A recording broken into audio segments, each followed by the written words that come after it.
joined by Vikings wide receiver Brandon Powell. Brandon, it's a pleasure to be with you. First of all, at 5'8", undrafted, you played for 5 other NFL teams before you got to Minnesota. How have you gotten to this point in one of the best wide receiver rooms in the NFL? I played for Coach Matt Patricia my rookie year, and he was a big coach that was big for the underdogs. Just because he know how hard it is, to be in the league. So, he used to be hard on us, and it reminded me of my pops. My pops was always hard. He always told you had to work. So it was like, coming into the league playing for him as a rookie, it was, it taught me how the league was, right off the rip, and it's. Just put your head down and work, and you can make it. So you appreciated, tough coaching coming out of the gate. I feel like not everyone would say that they would prefer that, but it worked for you. I mean, I played for my dad, so if anybody that played for their dad, they know how that is. That's tougher than anything. So it's like, hard coaching is nothing to it. Yeah. You're not just a player, though. You've done a lot of things off the field. You started the Powell Legacy Foundation, providing backpacks, shopping sprees, football camps for at-risk youth. I'm wondering what it was about your upbringing or just your journey to this point that kind of made giving back such a priority for you. Just being from the neighborhood that I'm from, going back home. I took, about 3 years where I didn't go back home, it's because I was just trying to get myself, situated in the NFL, trying to, make a career for myself. But I went back home and, hearing the little kids, talk about how they play with you on Madden. They happy they watch you on TV, they got your jersey. They want your autograph. It just showed that a kid myself who was in their shoes not too long ago.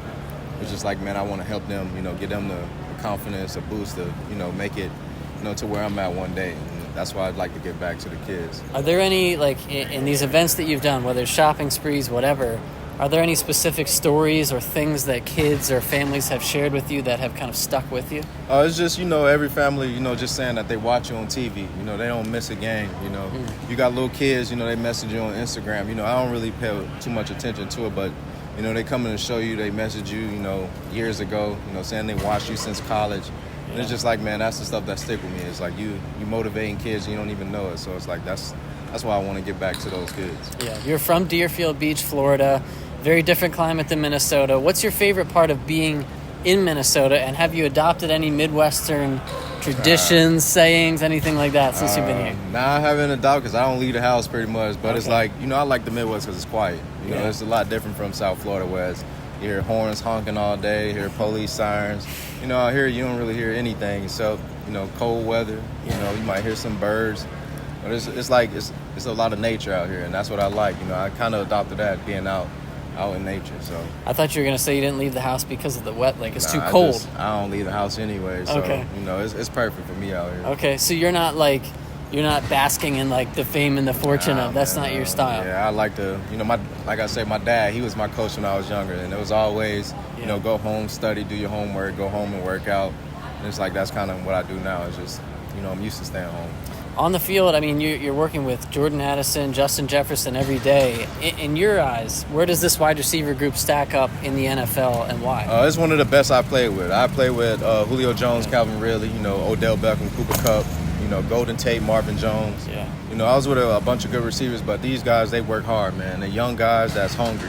And it's like we got, the best receiver in the NFL in Justin Jefferson. And I love Jordan. I love watching both of them because, they learn from each other. They're always competing in the meeting room about, oh, man, you catch that, you're supposed to get more yards. And it's, it just motivates you to want to, when your opportunity comes, you want to be out there making plays just like them. Maybe the real ingredient is you. You're mentioning Julio. That you're the X factor in the room. How do you view yourself? Because, I know you had career numbers last year in the offense. Do you anticipate this year being your most involved as an offensive player? It's at the end of the day, it's up to the coaches. All I can do is go out there and do what I'm told to do. So if it's like going out there blocking, whatever, that's all I'm trying to do, just to help the team win, try to get another Super Bowl ring, bring the first Super Bowl to Minnesota. Whatever I can do, that's all I'm here for. When I watch practice, I wonder if you're the quickest player on the team. Is there debates among the wide receiver room? No, everything's competition. Who's the fastest? Who can catch the most ball? Who can catch one hand? Who's the quickest? Yeah. It's always a debate, but we never really solve it because we're so busy. But. So if you had one though, if Justin had the best hands, I'm the quickest for sure. You are the quickest. I give myself between Thayer. I got to give it to Thayer too. Thayer, man, he's quick as hell. But I like myself over there. 2 years with the Rams, now 2 years with the Vikings. Can you see some of Sean McVay and Kevin O'Connell? Are there differences, similarities to their leadership and what they bring as offensive coaches? I'll say they're both smart coaches, man. It's like the concepts we run is like no matter what defense you play, the concepts are always working. So that's why, they're both big on coaching you, knowing what to do, knowing how to line up and knowing what to do. And as long as you know those two things, you'll be successful in this offense. So. Yeah, you played with a lot of talented wide receivers, but also quarterbacks. I mean, you were with Matthew Stafford, Matt Ryan. I mean, now with Sam Darnold, he's at a different point in his career. Where do you see him at his career right now? And kind of what do you think is his best attribute as the Vikings quarterback? All of us, he's a young guy. He's still, trying to catch the ropes of the NFL, get his career where he want to be. But, man, he's a hard worker. He might come up one day and, he might miss this throw. He come back the next day and it's on the money. Yeah. So it's like, Sam's just a hard-working guy.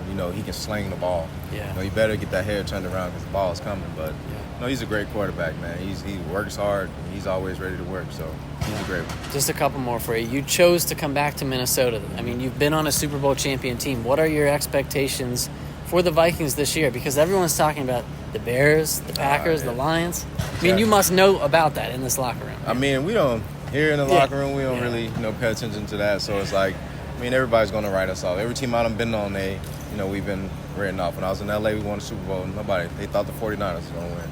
Yeah. It wasn't even us. So even when we made it to the Super Bowl, it's the Bengals. Yeah. So, but, we got the same amount of talent, probably even better than we had in L.A. Yeah. We got a great coach in Brian Flores on defense. We got players, young guys that's hungry. I think we got a good chance as long as we do what we're supposed to do every Sunday, That goal, that ultimate goal, getting the Super Bowl, we can achieve that. Yeah, I feel like you embody kind of that underdog spirit that the Vikings have too. Justin Jefferson, I feel like even though he's got such a big platform, I think people also notice his humility.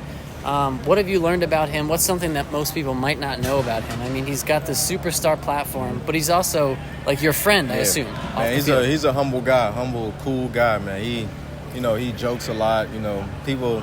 Most people think the superstars, they all to themselves. They care about themselves. But, man, you go out there and make a play. He's celebrating with you just like he scored a touchdown. Yeah. He want everybody to do good, and that's what you look for in a superstar. That's the leader in our room, leader of our team, and it's like having him on this team is like it's good for the team to see a superstar like that guy cheering for everybody. You mentioned your dad earlier. I'm wondering, do you have a biggest inspiration, a biggest influence on the field and then off the field? Guys that you've, or men or women that you've looked up to? It's my dad. I say it's my family, really. My dad, my grandma, my mom. Just seeing what they got to go through as a little kid. Growing up, seeing what they're still going through. It's like this is what's going to take care of my family. So just coming out here every day trying to work. That's why I play this game of football, just to try to take care of them. So they're my biggest inspiration. What is it specifically that they're going through that you're able to assist with because of your career? Just me being here, being able to travel the world, going to different places. Like my grandma. My grandma never been anywhere, really. I brought her to California, and she never really, when I played in L.A., she'd never been to L.A. My mom still never been on a plane. I tried to get her to fly, but my mom, she's scared. Okay. But it's bus her out here? Yeah, she'd rather drive. If she can drive, she'll drive. But, my brothers, they never been, out of the state of Florida. Yeah. It's just like trying to get my family, see something different, see something other than, what they get to see back home. And it's like, that's my ultimate goal, to use this game to, help them out. Help them see the world just like I get to see it. Sure. Last couple, just rapid fire questions here. Your jersey, I know you wore number 4 in high school and college. You went back to that. Is there significance to the number 4 for you? My dad wore it in high school, and when he went to college at Memphis, he wore number 4 too. So. Okay, it all comes full circle. I like to be like my pops, man. All right. Been in Minnesota for 2 years. Have you ever been to the State Fair yet? I haven't. Will you? Oh, for sure this year. Okay. I missed it last year. Oh, really? Yeah, I'm going this year. So what's the first food you're going for there? The fried Oreos. I heard that was it. Okay. Apparently you have an 88 speed in Madden. Oh, for real? What's the correct number? Yeah. I'll give myself an 80. That's good for me. I think it's second among the wide receivers. So. That's good for me. I'll take it. I read that you studied anthropology at Florida. Yeah. How does that inform who you are right now? I mean, it's an anthropology-based study of people. So it's like, I just like to talk to people, get to know people. No matter my teammates, people outside of the building. I just like to get to know people, see where they from, see how they live. Just like I say, my family's never been out anywhere. playing college football, playing in the NFL, that was my way of getting out. So it's like, I just like to see different things, learn new things. So you could be like a travel agent or something. Maybe. Maybe. Yeah. I don't know. You used to play running back. Any chance we'll ever see a dual backfield with you and Aaron Jones? Man, I hope. That's my goal. Like in the NFL, I mean, receiver is what got me 7 years, punt return. I was like, man, that's my dream, to be in the backfield again, getting handoffs. Last question. Biggest reason Vikings fans should look forward to this season? You're going to see a hard-working team, man, a gritty team that's going to be out there working hard, I mean, and they get to watch you. You'll see, man. It's going to be a good year. We're going to be a tough team. Appreciate it, Brandon. No Thanks problem, so much for the time. Appreciate you. Yeah, no problem.